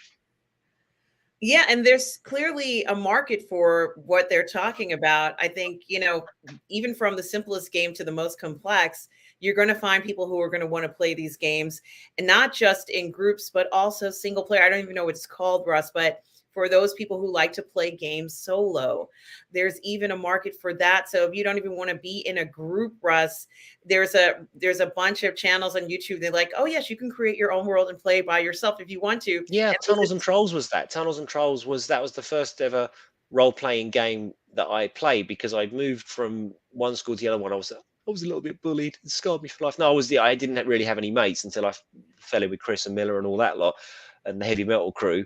But like Tunnels and Trolls was the first thing I bought because it's a game you could play on your own. So you'd roll up your character and you'd buy all the supplements from the game shop in Kingston there. And yeah, that's how I started out playing it. And then I found out that Miller and Chris and all that lot played Traveller, and that was my journey into role playing. I tell you what would be good, which was a bit more grimdark than Dungeons and Dragons, was RuneQuest. That was quite rulesy, I seem to remember. But you know, if you were the owners, the IP owners of RuneQuest, you're looking at this thinking, do you know what? Like Dungeons and Dragons are going down the Chris Fine road. You know, and it's going to be a bit Marvel-esque with the one-liners and all that. Maybe we could do something different. yeah, it's something to think about. Certainly, guys, if you have a good idea, go ahead and write up some lines and develop it a little bit. It could be the next role playing game, either single player, multiplayer, you know, online, handheld games. It certainly is a market that has grown exponentially. So, certainly look into that if you are a creator out there and you want to continue doing things like this, regardless of what's going on with Wizards of the Coast right now. I hope it turns out okay for so many people who have invested pretty much their entire livelihoods in this. Mm. Um, and Tom Jr. Jackson has pointed out tonight, yes, tonight, Sunday night at 9:30 p.m. Eastern, 6:30 p.m. Pacific. Join me here on Positive Fandom for my live viewing watch party of The Last of Us, guys. I've been waiting for this series forever. I am so excited to see episode 1. It's going to start at 9:30, so that they give you guys some time to do whatever you need to do to set up to watch it along with us. Lorena Creole is supposed to be joining me tonight after she does her Sunday show. So I'm so excited for this. I love The Last of Us. Sorry. So is it out today, uh, now, or is it dropping at 9:30 Eastern? It drops at 9 p.m. Eastern Standard Time. I see. Right. Okay. So it's not on the whatever channel it's on just yet then. It's not on It's here. It's on HBO Max. It's not there yet, but it will be starting. The official airtime is at 9 p.m. Eastern. So we're going to be doing a watch party of it at 9:30. We'll start a little bit later. And it's going to be fantastic, guys. I can't wait to see The Last of Us. If you guys are a Last of Us fan, I'm a huge Last of Us fan. Can I I'm jump in a little bit here? I know we're going through the questions, but we yes. need to jump. We need to jump ahead a little bit Oh, just you on mean this. in the chat? Yeah, I know Okay, we can go yes. back up. I'm just going to shout this out to you. So while you're talking about that, Big Joe asked, "What's the setup required to participate in the Watch Show?" There is no setup. You just show up and stream. I'll let you know where we are in time in the show, and I'll just say we're going to start now, and then just go ahead and press play at There you home. go, Joe. So you don't have to set up anything. You can just watch from home. You don't have to log into anything. Just watch from your regular HBO Max or whatever program that you have that you can watch from. You don't have to click on any links or anything like that. You're just going to watch along with us, and then we're going to talk about it afterwards for sure. There's so many great expectations. I'm glad you asked that question, Joe. You just show up. I'm going to be playing it. Whoever is going to be on there. Oh, you're welcome, Joe. It's a pleasure. To tell you that. And of course, Monday night, I will also be hosting Ladies of the PGS on the Burn Network at 6 p.m. Eastern. And Tuesday on this channel, I'm going to host part 2 of Rise of Empires, the Ottomans, Vlad versus Mehmed. And Russ, boy, I really have to tell you. Oh yes, and also check out Let's Get Physical Media on Robert's channel at 2 p.m. Eastern, 11 a.m. Pacific today after the show. Russ, I have to tell you, Ottoman Empire Part 2 for Rise of Empires, it shook me. Like I'm shaken from that show. Hmm. Is it Um, as good as Rome? yes, it is. And Okay. the part 2 shook me more than part 1. Part 1 was good, but part 2 I'm still shaken. Of course it's about Vlad the Impaler. Hmm. And I knew about, you see, the thing is that I knew about this character for like my whole life. We all know about Vlad the Impaler. We knew that this was based on an actual person. It's just that the show recreates all of the brutality of what happened, and it's like heartbreaking. It broke Did me, it right? have the bit with the nobles that he didn't like, and he brings them to the bank? Yeah, yeah. He was hardcore, man. He It's was real. hardcore. It's like Game of Thrones, but for real. Yeah. That's what it is. It's like Game of Thrones, but for real. This was actually more shaking to me than the Game of Thrones things. I'm terrified. This guy isn't even alive, and I'm terrified. So it was a good show. If I feel this way, Russ, I wasn't expecting that. I just want to encourage you all to go ahead and check out Rise of Empires on Netflix. They have a season first part, which is essentially the Roman Empire. And I promise you guys, you will learn. It is a docu-drama where they do have the series with actors who play the roles, but they also have academics who will chime in and talk about what happened. As I said to you before, Russ, I have a completely different view of Caligula, completely different, seeing what his upbringing was like and what his life was like and how difficult that was. Everything we've learned in popular movies has not really done justice the way that this Netflix series has done. Rise of Empires, Roman Empire, and the other leaders as well. But Caligula is the one that stood out to me the most, maybe the most important one, because he was manipulated and toyed with so much. Russ, I guess Absolutely. maybe that's the thing that really grabbed me about that. And then, of course, check out the Rise of Empires Ottoman, which is also the same series, but focuses on the Ottoman Empire. With season 1 is the quest for Constantinople. Season 2 for Ottoman Empire is Mehmed versus Vlad. It's going to be okay, Russ. It's going to be okay. It's all right. It's all right. Yes, Don't it go is. there. Don't go there. Well, listen, Russ, if you want to ever review the first season, Rise of Empires, the Roman Empire, please let me know. Yeah, I we were talking about this. We got to finish Underworld. There's a whole stack of stuff. It's just a question of finding the time to do it. And I've done nothing but write this weekend. I'm exhausted, and trying to write hungover is just, it's not a good it's not a good time. But I'm just so busy with these writing projects at the moment. But please God, they'll come to. I've got a meeting on Wednesday night with Mind's Eye Pictures. I'm really excited about, because I sent them a screenplay about 1,000 years ago now, and they've religiously renewed the rights to it. And I got an email from the producer there, and it was like, and it had the title of the film. But it's not the title that I didn't pick. I was asked to pick a bunch of new titles, so I did. And I got this I saw meeting requests from Kevin, and I'm just like, oh shit. So the rights actually expire on my birthday every year. So every year on my birthday, I get a check from from Mindside Pictures, which is really sweet, right? It's like, yay. But I thought this time, the meeting's going to be about we're letting the rights go, and that may still be the case, but they've decided to. But the body of the email was, we've decided to go with this title. And I thought, well, if they're going to let the rights lapse, then they wouldn't be picking titles, would they? So maybe something's happened on the down low that I don't know about. That is a very good point, and I hope that is the case. I hope something exciting is happening. We're keeping our fingers crossed, guys, that is the case. And Dennis Mason says, "I want Data's fingertip trip board." Okay, okay, fair enough. And Gary Bando Sanders Worthington is asking, "Is there a Deet show today?" And the answer to that is yes. Gary Bando Sanders Worthington, there is a Let's Get Physical Media on the Burr Network today. So certainly do check that out. Retro Nerd Girl says, from what I've seen, it looks like RPGs cover nearly every age group. Families play the games together. Yes, that is absolutely correct. And okay. That was never my experience. This was something we did as teenage boys, sitting around at Miller's house with the whole room just smelling of boy and fart. We used to play for days, like summer holidays. Everybody was over to Miller's, and we would just sit there and play for hours and hours and hours and hours. I absolutely loved it. Because we made up our own kind of universe with the Traveller rule set. So ours was all based on films. So you could be a Colonial Marine, and the Colonial Marines would end up sort of battling Star Wars guys, because you had different tech levels in Traveller.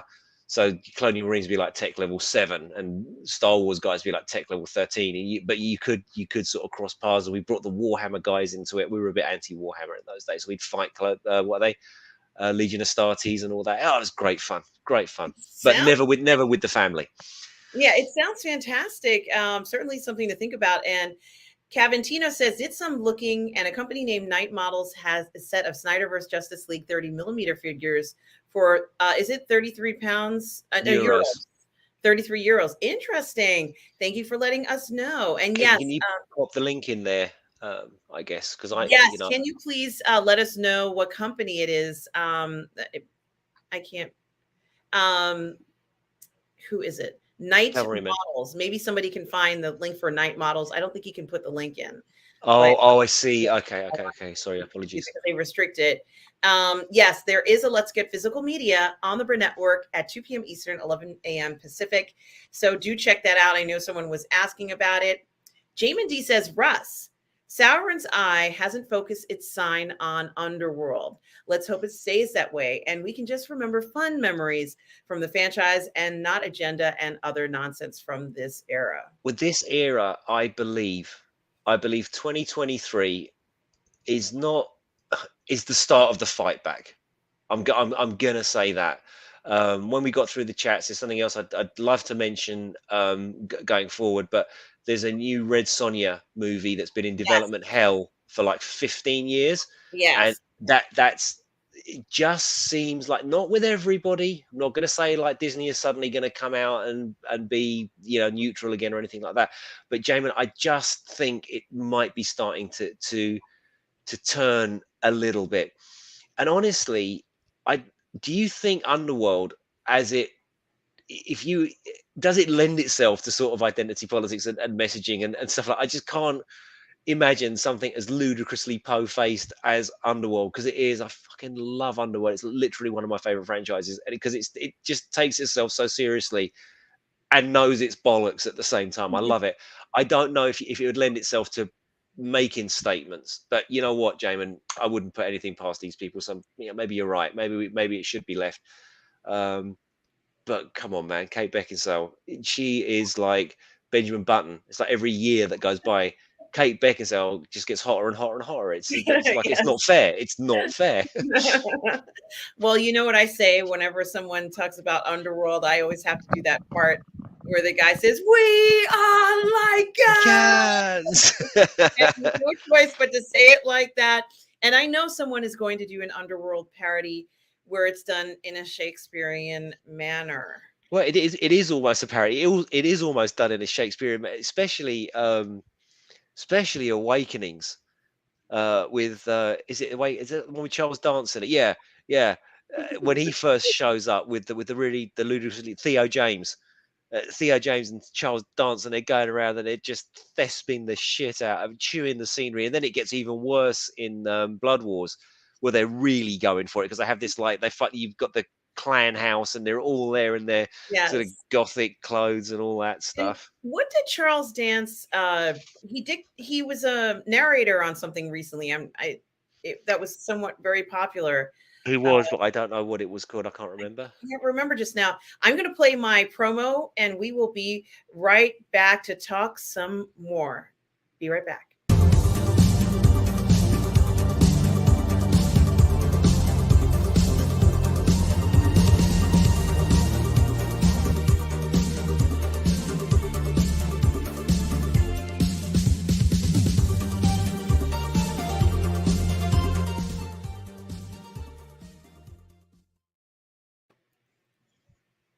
Gotta No. love a bit of synthwave.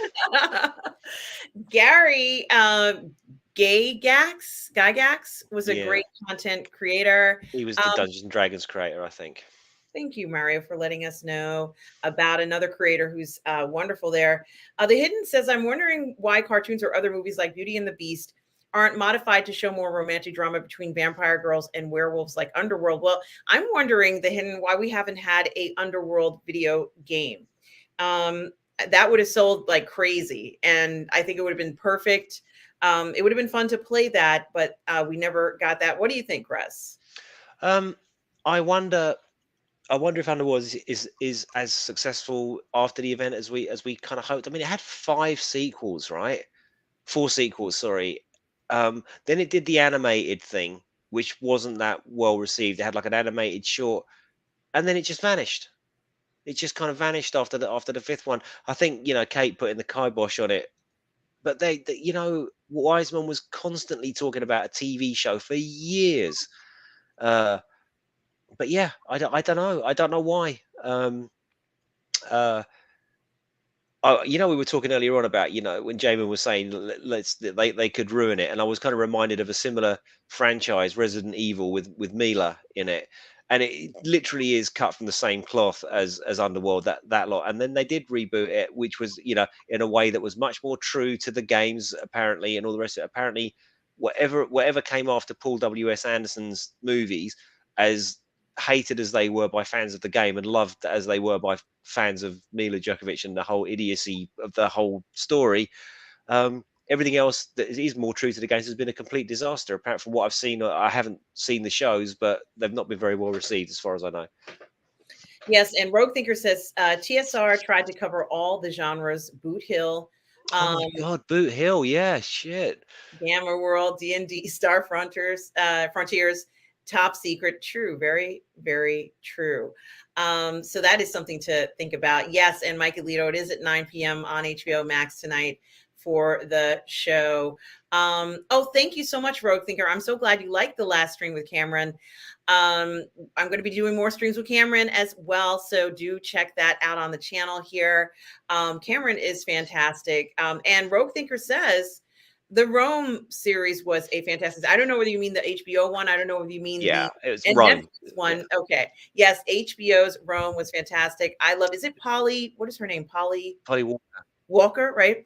Yeah, the first shot you see in Rome is put as a naked, fully frontal, naked Polly Walker coming out of the baths, which I think set the tone for HBO going forward. And Rome was a long ass time ago now. I think it must be 20 years ago, getting on for 20 years ago. And certainly for us in England, I don't know what it was because we didn't really have HBO or anything like that, but this was an HBO BBC production, and it set the tone for the way that these HBOs were going to have cursing and sex and nudity, and that has continued thereafter. And I think Rome was the game changer. Well, I think HBO has continued to have fantastic content. They haven't done anything wrong as far as I'm Hmm. concerned. I think that I wouldn't mind working for that organization if you could ever be lucky enough to work for HBO. But they've built a catalog of stuff that, I don't think it's really comparable to anyone else. I remember when they used to have that show Dream On. It might have been the first one where they kind of had, I guess it was an adult show, but it was a comedy, an adult comedy show, and it was great. The guy who was a writer and everything he did, he it was just really funny, like his ex-wife, and it was just very funny. He wrote porn shows, so that was Oh, right. you Because it remember sounds this? similar to no. It sounds similar to Californication, which I really loved. I mean, that guy. When you kind of wish you were him, but you wouldn't. You like in your mind you'd want to be him if like his actual life was so mad and out of control. But it must have been quite a laugh to to be him. Well, Well, Dennis Mason says, congratulations, Den. If you've been sober since 1982, that's amazing. absolutely, Dennis. Thank you for sharing that with us and for everyone else who is also either in recovery. We support you guys. So, you can go ahead and share that in the chat. Let us know how you guys are doing. This is what our community is about, is sharing things like that. So thank you, Dennis. And Jamin D says, Kate Beckinsale in that latex suit. Yes. We could probably talk about that probably for the next 2 years. Yeah, And, Rona and had a tough job. That was a tough ask to follow, and they kind of got.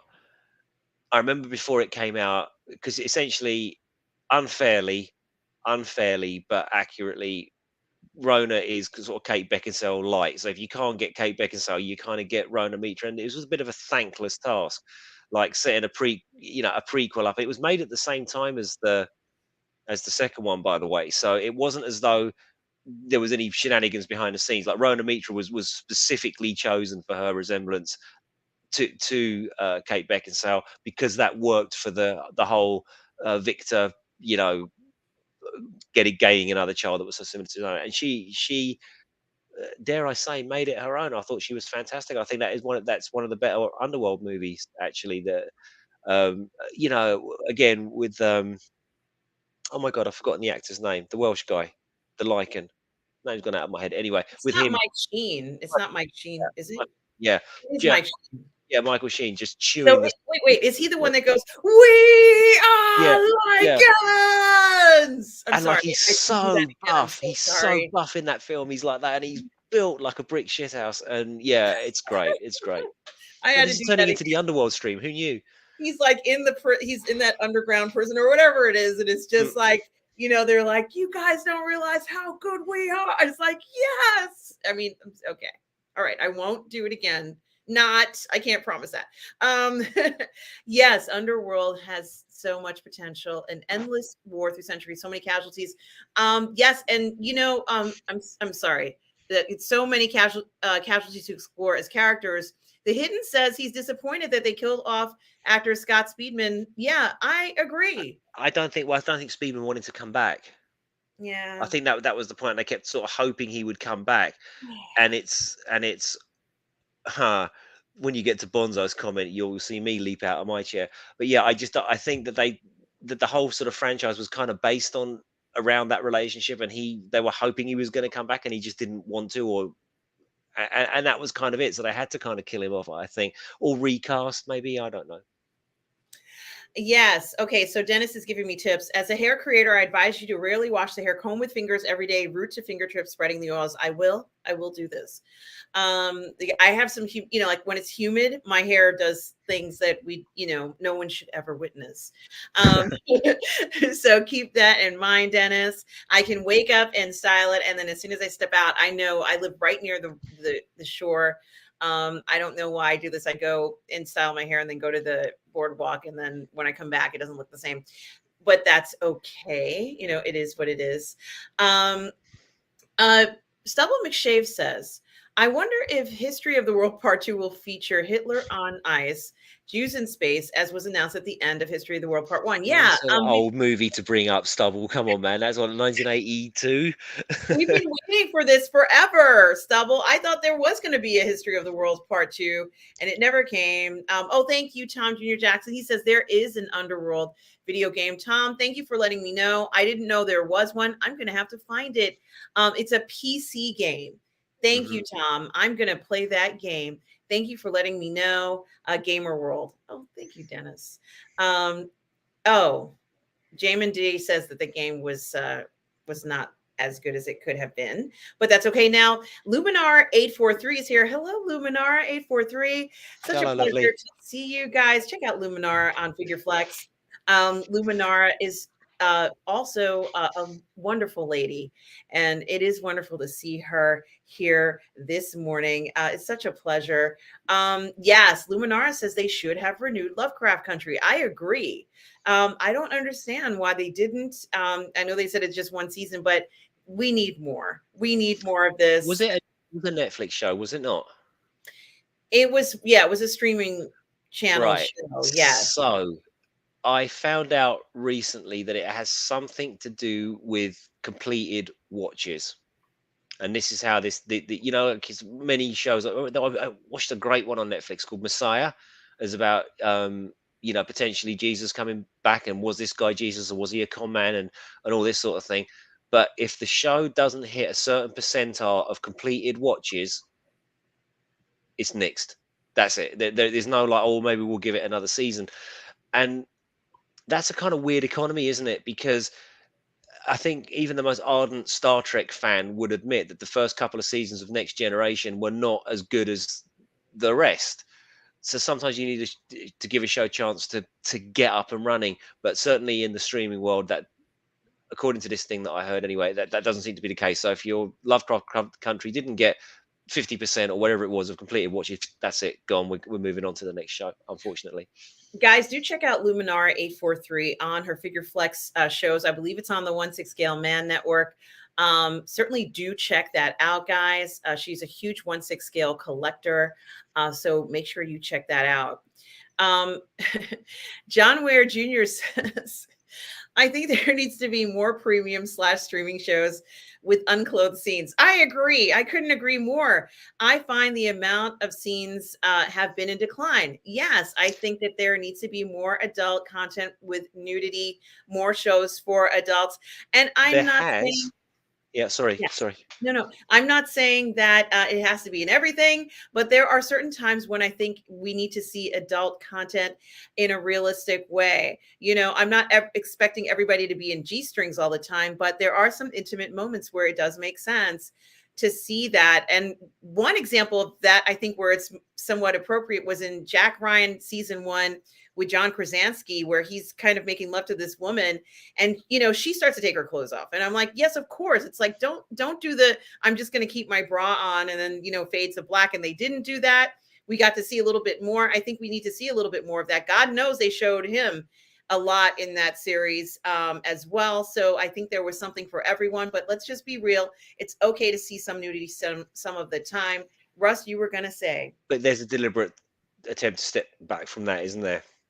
Like, this came out, there was a lot of chatter online about excuse me, about Game of the House of the Dragon, and Yeah. people were complaining, or play complaining online, going, well, where's all the boobs? What's happened? This is Game of Thrones. There's been no boobs in it. What the hell? And then the people who ran it, the showrunners, came out and said, yeah, we're kind of making it more about the story and less about that side of things. So there is a bit of conservatism creeping back into things that there are. So funny enough, I was talking to Sam about this the other day, and we're always complaining about wokeism and things like that, but you don't want it to go too far the other way. Remember the 80s, guys? They were trying to ban Dungeons and Dragons, they were trying to ban heavy metal because it was bad for us and all this sort of things, and they would set fire to heavy metal records and then run away because the fumes were satanic, so then it would take to smashing them up with hammers and shit. So we've got to be careful. But yeah. Yeah, absolutely. And that's why, I always encourage films or anything. That's why I'm like, I love sexploitation films, because they kind of have a laugh at it. You know, I mean, it is sexual. It's meant to arouse you. There's no doubt about it. But it's also kind of, they're joking about it because a lot of times there's a little bit of comedy or a little twist and you're like, what? It's meant to make you kind of explore things, but not take it too seriously. Nudity is natural. So this is not, you know, we don't want to, we don't want to have a world where it's completely, you know, devoid of any nudity whatsoever. And this is adult content only, guys. We only talk about adult content here. Thank you, John Ware Jr. I so agree with you. Yes, and Dennis Mason says that he has seen some famous people at his meetings. Steve Tyler and Joe, guitar at an 87 meeting. Thank you, Dennis, for letting us know. And thank you, Retro Nerd Girl. Rise of the Lycans was my favorite for the love story. It was so good. Oh my gosh, he was great. I like that part where they're up on the top of wherever the castle was and they're making love and she's like hanging off the edge. Like, I'm like, this is, or he's hanging off the edge. No, I'm she's like, hanging off the edge. No, you he's hanging off the edge. Yeah, he's hanging off the edge. That's right. Yeah. yeah, it's so good. I'm like, yes, if I were a vampire and I was making love to a lichen, that's what I'd be doing. That's how it would happen. And it would be like all the world's your oyster. You just don't, I mean, it was just so fun and carefree. That's what I think is great. Now, Russ, you're an hour and a half into the show and we have not spoken, goodness gracious, about Red Sonja. And I think we need to, before the show ends, Russ, you were saying, yes, acting like, yes, acting like rock stars. I think you were saying that you wanted to talk about what you were hearing. Before that, Strike Back is the greatest TV show of all time, without a shadow of a doubt. Hands down, Strike Back rules. Of course, I've seen Rona Mitra in that. Yes, she was smoking hot. I fucking love Strike Back. Strike Back, the first season of Strike Back took itself really seriously. It was kind of like this spy drama and, you know, and then, and I think, and I could be wrong here, but the director of Red Sonja took over on Strike Back. I'm pretty sure it's MJ Barrett. I could be misremembering that. However, after season one of Strike Back, whoever took over just thought, oh fuck, this is no, we're not doing this. This is how this show is gonna work from now on. Dialogue, action, naked people, dialogue, action, naked, and that was it. And that was the show. Like, you could literally set your watch for every 7 minutes. You guaranteed there was some skin. Every 7 minutes, guaranteed someone was going to get into a fight. Shit was going to get blown up. And it just got more and more. It got bigger and bigger and bigger as it went on. Then there was a plot in South Africa, and they were going to destroy the world with this device. And, you know, Stonebridge and Winchester have to go in, and it's just so good, so good. But then they brought it back, and it was shit, because they didn't have the original two guys. The two guys in it, Philip Winchester and Sullivan Stapleton. Ironically, Winchester is American, and I've said this on this show before, with the greatest British accent I've ever heard an American do. Like, he literally had the officer accent from Sandhurst. Like, he had that wow. intonation. He was fantastic. He ended up in LA Law in the end, that guy. And Stapleton was playing the Navy SEAL guy, and he was playing an American, and he's Australian. So, but yeah, it's brilliant, and I loved it. So thanks for the memories. But yeah, so Red Sonja. Everybody had something to say about this when this was first announced, because the director, showrunner, or, you know, person in charge is MJ Barrett, who's a trans woman, and Red Sonja was previously in the hands of a trans activist, and the whole show was going to be about that, and people were upset about it because Red Sonja was, they cast an African American lady as Red Sonja, and she didn't even have red hair, and the whole thing was about the abuse that women suffer at the hand of toxic men. It was just one of those stories, right? Recently, the director MJ Barrett has done a huge interview with, I think it's the Hollywood Reporter, and they did this huge article, this huge in-depth article on the set of Red Sonja, and it transpires that MJ Barrett, as a trans woman, is just not interested in that stuff at all. Because she was asked about it, and she turned around and said, "Well, yeah, like, it's important in my personal life, but as a storyteller, it's literally just not interesting to me. Like that sort of gender politics stuff, which is why she says that I didn't gel with the original script, which is why we've changed the script.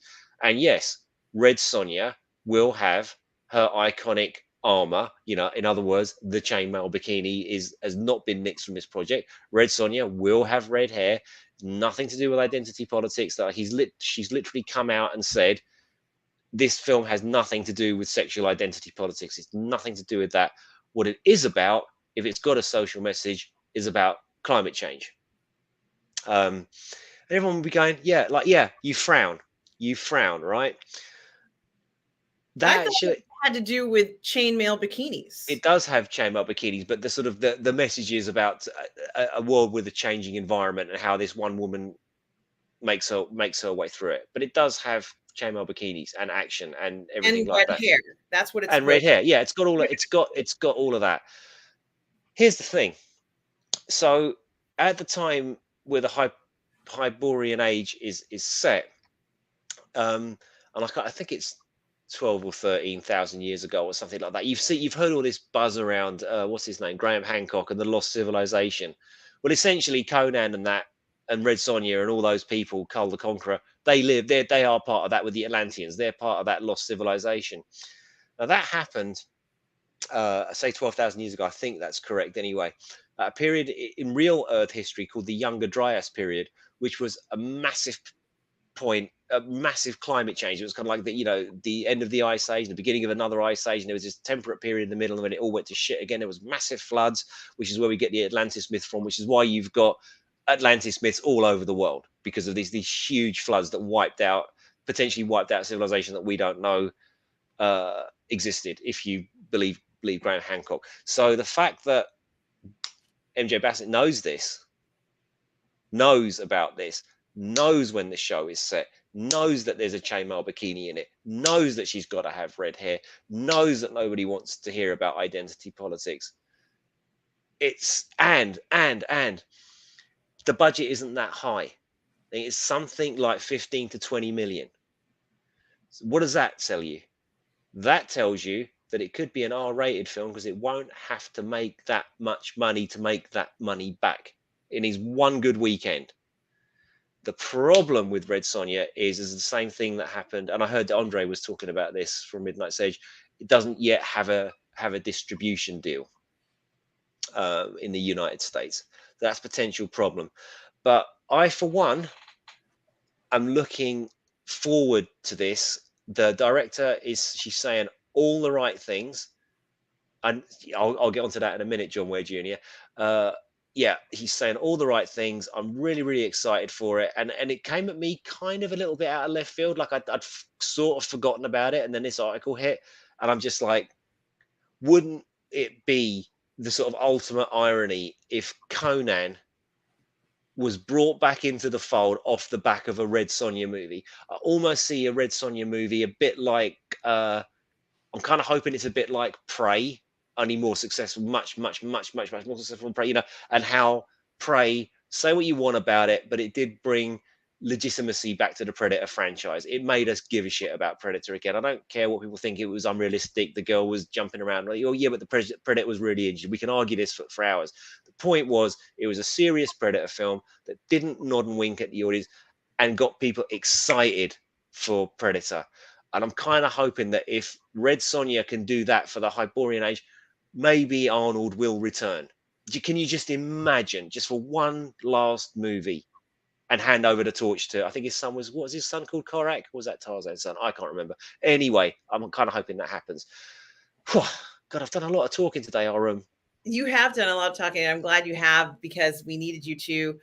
You had a lot of good things to say, Russ, and that's fine. And honestly, they really need to do Red Sonja right. I'm glad you told us the background on this. And I hope it finally happens. I hope it works. Gee, this is such a strange time. That would have been something that would totally have been green lighted already. In Well, a normal. it hasn't been though. This is kind of the point that I've been trying to get this off the ground for 15 years, and I just haven't been handling it correctly. And it seems like with this new director, this new showrunner, this lady gets it. She absolutely gets what the fans of this franchise want. You know, they want a scantily clad ass kicking warrior woman that's not gonna browbeat everybody about being a horrible white person. You know, it's just nobody cares. That era, like we were saying a little while ago, that era seems to be passing. But, you know, it's almost like the message is getting through that we get it, we care, of course we care about these social issues, but we don't need to be punched in the face with them every time we turn the TV on. Someone's pointing a finger at you telling you're a terrible person, and the showrunner gets that. No, I'm writing a fantasy movie set in fantasy world with hot chicks and hot, ultra violence and chainmail bikinis, and yeah, there's a bit of a climate change message in there, but it's going to be about slaying. Red Sonja is going to slay. That's my prediction, my hope anyway, not my And prediction, my hope. let's slay away. I hope. But yeah, I, just on this, I miss the era of erotic thrillers, and I often wonder. I was talking to RM about it actually, John Webb Jr. You know, I was toying with the idea of sort of writing one, but now I've been sort of taken over by karate scripts, and I haven't had a chance to get around to it. And I do wonder if there is a market for it. And then as RM and I were talking about it, she said, "Well, there's totally a market for it. Look how successful 50 Shades of Grey was." And these were big cinematic movies that made a metric shit ton of money. But yeah, the 90s was the era of that, wasn't it? And like every guy, like, you know, you had the hapless husband or the evil husband, and he always worked in design or marketing, and he always had like excellent fucking 90s hair and all that sort of thing. My favorite was what was it called? Animal Instincts 1 and 2. Those are my two favorite erotic thrillers from that period. So there you go. well, they need to come back, and we need you to write some of them, Russ. I know you're on what you're doing now, but I certainly don't abandon that thought. And Darth Plato is here with us. Who I owe an apology to. I owe you an email, my friend, and I'm so sorry. As I was saying earlier on, I've just been swamped. I'm supposed to be off work this week, and I've done nothing but write. And I did mean to get back to you, and I'm so sorry. And I appreciate everything that you said. You said really, really kind things, and I will drop you a line as soon as possible. Well, Darth Plato and I did a review on Friday of the first episode of Horatio Hornblower, part one of the series that came out in 98. I could be wrong on the date, but we did episode one. And this Friday on Positive Fandom, Darth Plato and I are going to be reviewing part one of Napoleon and Josephine: Love Story. It is a made for TV series. It's in 3 parts. We're doing part one, and it is in anticipation of the new Napoleon story coming out, guys. So please do check out Darth Plato and my live stream. It's going to be on Friday here on Positive Fandom at 10 a.m. Eastern Standard Time. So do check it out. Darth Plato, I hope you are doing well. Now, The Hidden says, I'm wondering if we will next see a retake on Alfred H's story, Psycho story, I guess, Psycho, but with a vampire girl and Mr. Hyde. It's an angle. Go Yeah. write it. But no. Yeah, it's no. Psycho's not public domain yet, is it? You could do No. a spin on it, I guess. Yeah, definitely. And Tom Jr. Jackson is talking about watching Devotion yesterday, and he didn't know the movie opened up in, I guess, near where he lives, 45 minutes from where he lives. Tom has some history, I think, some family history associated with Devotion, and I did a review of Devotion, guys, with Darth Plato on this channel as well. So please do check it out if you want to find out more about it. I kind of thought it was interesting that one of the highest grossing movies of 2022, which was Top Gun Maverick, was also about aviators, as Devotion is as well. Devotion's the one that inspired the interest of naval aviators. So there is that. Yes. All right. So the last thing I was going to say, gee, I can't believe we're already at 1 hour and 37 minutes here. Retro Nerd Girl says, this sounds like Red Sonja is on the right track. I'm on board. Yes, we're all hoping that is the case, Retro Nerd Girl. Yes. The other thing I was going to say is I sent you something about the Banshees of Inisherin, which is a film that won quite a bit at the Golden Globes, Russ, and is probably going to win quite a bit at the BAFTAs, the SAG Awards, and the Academy Awards this year in 2023. But a lot of people are talking about how Colin and the other star met each other in a movie called Bruges. In Bruges, yeah. And I remember seeing that film, and of course they played, I'm not going to say it was like Pulp Fiction, but um, it had some similarities to it in Bruges, where there's an older gentleman who is the more mature, experienced hitman, and Colin plays the younger one. And there's no doubt, no one could deny that they have on-screen chemistry. I hope this renews interest in the film because I really enjoyed it. It was, a lot of fun to watch. Have you seen that film, Russ? I've not seen In Bruges, and I've not seen the new one either. I can't believe I'm admitting that. But yeah, I thought maybe I've seen In Bruges. I must have seen it, but I cannot remember anything about it apart from is that the one where the guy they're having dinner and the one guy says to him, "Well, let's just face it, you're a see you next Tuesday. Your wife's a see you next Tuesday. You've got a couple of see you next Tuesday kids," and the guy's like, "You can't bring my kids into it, man. That's really out of order." That's all. I think that's that film, right? That's the It only might bit I be can remember. a lot of it's at night, like it's in the night settings, I think. And I haven't seen In Bruges in ages, but it's really good, Russ. It's so good that I'm like, yeah, I got to go visit Bruges. Like as a tourist, it makes you want to go visit that place. And they have incredible chemistry together. Mm. Like they should have had a television series called In Bruges, and I think it would have been very popular. So there is a lot of chat about that. I've seen the In Bruges as well as the Banshees of Inisherin. And I have to say that the latter film is very different. It's the writer is known for his dark theme. So if you do not like dark themes or shocking events in a movie, it's not the film for you. But if you like it, if you like that sort of stuff, you will love the Banshees of Inisherin. And they certainly do. He certainly did deserve the award. I think it was Colin who won the award for Best Supporting Actor Hmm. um, on in the Golden Globes. He certainly did deserve it. I think that's who won. There might have been some other awards that were put out. Maybe they also picked up a this best screenplay. I can't remember specifically, but it certainly was something to note and to mention. I think they're going to do very well in the award season coming up. Stubble McShave says, I should do a watch and review of the Shogun miniseries from 1980. Well, what Kari Maska, Stubble McShave? I think I might just do that if I could get maybe Russ to join me on a watch party.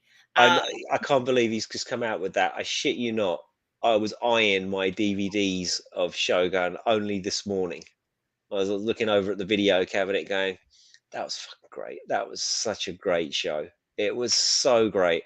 And I remember I watched it maybe 10, 15 years ago, and it held up. It absolutely held up because there's not that much to it. Doesn't not much in the way of special effects. There are some fight sequences in there, but they're all pretty quick. And then of course there's the bit with the ninjas. Before we knew ninjas, there were ninjas in Shogun. Oh, it was great. It was absolutely great. Maybe. yeah, that is true. I wouldn't mind watching that. And, to be honest with you, Stubble, I wouldn't mind watching the Thornbirds as well, Stubble, Steamy. because that was that was like, you couldn't get more forbidden than this. It certainly was one of those that everybody on earth was watching. I miss those days when those miniseries that were really popular would come on television, and everybody and the planet was glued to the TV watching those shows. Yeah, my mum loved Joe, she's been dead for years now. It's made me a little bit sad just thinking about that. But she loved Jonathan. Oh, what's his name? The Lord of the Rings guy, Gimli from Lord of the Rings. I can't remember the actor's name, but she loved his character, the Portuguese guy, his Shogun. She just absolutely loved him. Oh, it's made me a little bit sad thinking of that. She's oh, I love him. He's so great. He's so cuddly. Well, it's those special moments that we get with these performances in these Mm. incredible miniseries, Russ, that just stick with us. Rogue Thinker says Shogun is amazing. I watched it a few weeks ago. Yes, and Pirate Queen talks about how the book was very, very Oh, it good. was brilliant. It was brilliant, wasn't it? I've read it like because I obviously saw the show, and then when I became an adult, I remember seeing it. I had the book for ages, but it was too complicated. Yeah, that's it. Thanks, Pirate Queen. Yeah, Jonathan Rhys Davis. Um, it was too complex to read, and then I read it as a sort of adult, and it was brilliant. I read it over and over and over and over again. Yeah, it's a really great book. Oh my gosh. Now, it is Russ. What else did you have on your mind that you wanted to talk about today? So yeah, I think it was Mario brought up at the beginning about a potential move for Superman, Batman, Wonder Woman, Snyderverse to be taken over by Netflix, because Netflix loves Zack Snyder. He's got a huge contract there. He's doing his thing, and why can't the Snyderverse be licensed out by Warner's to Netflix? I can't see it. I'd love it. I'd love it, but I just can't see them doing it. I can't see them doing it for a number. Well, for one main reason. Why would they license out their most popular characters to a competing service that's going to compete directly with what they're trying to do next? The only way, and I haven't read this Forbes article, by the way, Mario. So this is me riffing on this because I heard this was a possibility, and I know that we're trying to get another hashtag campaign going, but it's just not gathering the momentum that Restore the Snyderverse and Release the Snyder Cut got. The only way I could see the Snyderverse ending up on Netflix is if Gunn's new universe absolutely implodes and is utter garbage, and there's absolutely no engagement with it whatsoever, and the whole thing falls apart. Then if you're Warner Brothers, you're thinking this property isn't working for us, maybe we should flog it to Netflix. Let them do it. That's the only way I can see that happening. And there's an evil part of me that wants it to happen so I can get Henry Cavill and Ben Affleck and Gal Gadot back. But that would, I can't think of another way for it to happen. I can't see Warner Brothers flogging off their DC property just yet. But if another reboot fails and they've got another disaster on their hands, then maybe they might want to kick it into touch. But I don't know. Yeah, it's something to think about. I have the article. I can't bring it up though. And it says very clearly, Warner WBD selling DCEU Snyderverse to Netflix is surprisingly the best option. Oh, I'd love it. I'd love it. I'd love it. I'd be, and then I'd be all worried because remember when they said that Henry was coming back and he came out and said he was coming back, and then he didn't, and it was all taken away.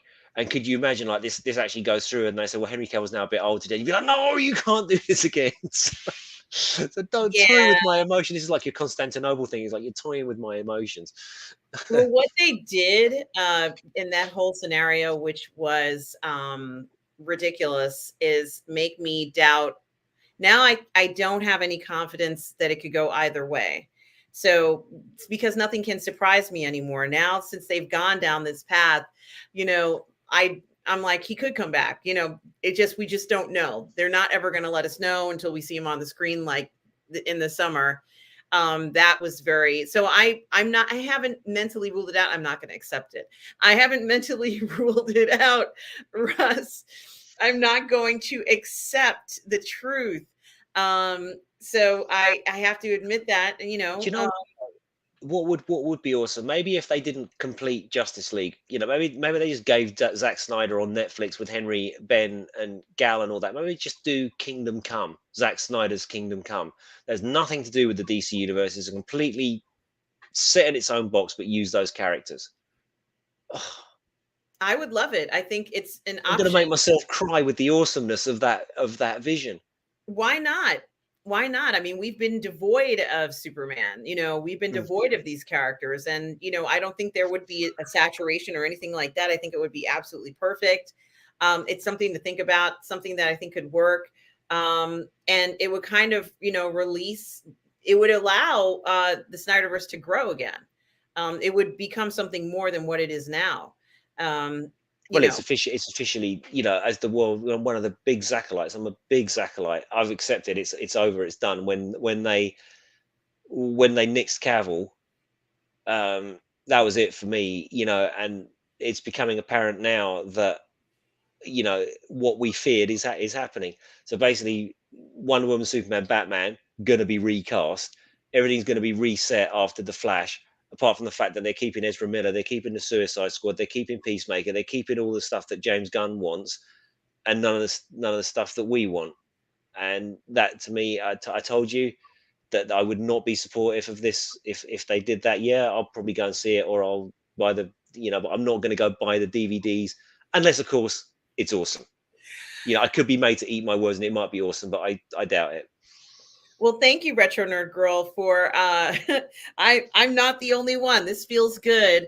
I'm not accepting it because I don't think that they're 100% stuck on the notion of this yet. I don't get that level of confidence from them. They admitted they're years away from it. A lot can happen from now to then. A lot can happen. Let's just be honest about it. It's something to think about. And honestly, I don't know how or why. It's not that I don't trust that there could be contracts signed. It's just that we've had so much uncertainty recently that there isn't anything that's making me feel too confident that things are going to go one way or the other. I think that things are maybe the most indefinite they've ever been, Russ. Oh well, yeah. Again, don't toy with my emotion. I've kind of made my peace with it. I think it's over. Um, my mind is still boggled at the decision making that's gone on here. Like I can't bend my head around. Everybody knows the Snyderverse was divisive. People that don't like it try to say it didn't make money. It's made more money than any other DC films apart from Aquaman. All right, so let's just put this to bed once and for all. Those films were profitable. They just were not profitable enough for the greedy bastards at Warner Brothers who wanted Marvel money on no foundation, an elephant on stilts, right? But yeah, I can't see it myself. I'd love it. I'd love to be wrong, and I'd love them to say, actually, we've reconsidered and it's all happening, and I'd be the happiest man ever. But nah, I don't see it. Well, I did want to answer, and thank you, Pirate Queen. I second that. We reject the reality and substitute our own. Henry Cavill, Superman now and forever. Yes, this is the alternate reality that we will create. Honestly, I think it's definitely has potential to go there. So when I look at that, I certainly do see something. Right now, he's the only one. So I'm sticking with him. I'm not going. Sure. I would say though, as much as I hate this choice, I hate this choice because they're keeping other elements of the universe. That's what's really got me bent out of shape. It may be that actually it doesn't play out like that at all. It may be they just, because this film apparently isn't coming out till 2025. So it could be that they just play out the rest of the DCEU over the next couple of years and then reboot with the Superman. And I'll wear that. One thing I would say about every single Superman in film, all right, since Christopher Reeves has been pretty well cast. Brandon Routh was excellent. People didn't like his film because it was, Superman just lifting stuff and it wasn't violent enough. Snyder's film was too violent and not Superman enough, even though the other one, they don't know what they want. But Routh, Cavill, brilliant casting. And I've got to say, as a continuation of Christopher Reeve, Brandon Routh, Tyler Hoechlin is a great piece. I believe him. Like he is sincere. He's a very sincere Richard Donnerverse Superman. So I'm not concerned about the actor that they get. I mean, will he be as good as Cavill? Probably not. If there's anyone that took the crown from Christopher Reeves, it's Henry Cavill, in my opinion. But I'm not worried about the casting. I'm more upset about the way this has been handled. Like if you keep that shit and you get rid of Cavill and Henry and Ben, you. I can't believe you did that. I cannot believe it. But we'll see. Yeah, let's see what happens because I would be fine with this. I think this could be the perfect solution. And I'd rather get a series about Superman out of this with Cavill in it for a few years. I would rather have a few years of Henry Cavill as Superman than one or two films. I don't know about you guys, but I would be fine with that. It's worth $100 million to me. And I think, yeah, it would be amazing. Just go ahead and continue that. Something to think about, and it could work out. To answer your question, Byford the Hobbit wants to know if I, along with Lorena, will be streaming the Critics' Choice Award today. No, I will not. If you look on my community page, I've got the dates that I'm going to be doing my award season, which is Sunday, February 19th for the BAFTAs, Sunday, February 26th for the SAGs, and March 12th for the Academy Awards by four. Those are the ones that will be streaming live on my channel, Watch Party. We're not streaming the actual awards, but we'll be here reviewing. It's going to be Lorena and the Cinemike who will be reviewing all the fashions, all the awards and everything. So I won't be doing the Critic Choice Awards today, guys. I can't do that one because I have something to do at that time. But I will be here later tonight at 9:30 p.m. Eastern time to review The Last of Us, guys. The Last of Us, I'm going to have a live watch party of that. Monday night, I will be on Ladies of the PGS at 6 p.m. on the Burr Network with Lorena. So please do check that out. At 9:15 on Monday, I'm going to be on the Aries Tarrington Show, The Market Show, for 1/6 scale figures. On Tuesday, on Positive Fandom here, I'm going to have Cameron reviewing the Ottoman Empire Part 2, Vlad versus Mehmet. And on Friday, I'm going to be reviewing episode 1 of Napoleon and Josephine, A Love Story. It's the Armando Sante one. It is the Armand Asante and Jacqueline Bissett review with Darth Plato here on Positive Fandom at 10 a.m. Eastern Standard Time. So please do check those out. I want to thank everybody who has come by today. Of course, thank you, Tom Jr. Jackson. We are all goof people. Check out my community page to find out when I'm doing my award shows, guys. It's on there for Positive Fandom. Just so you know, bye for the Hobbit. If you want to watch us live reviewing those award shows, those are the ones we're going to be doing this year. Hopefully, there will be more award shows coming up. And Lorena is here. Hello, Lorena. I hope you are well. Congratulations again, lovely.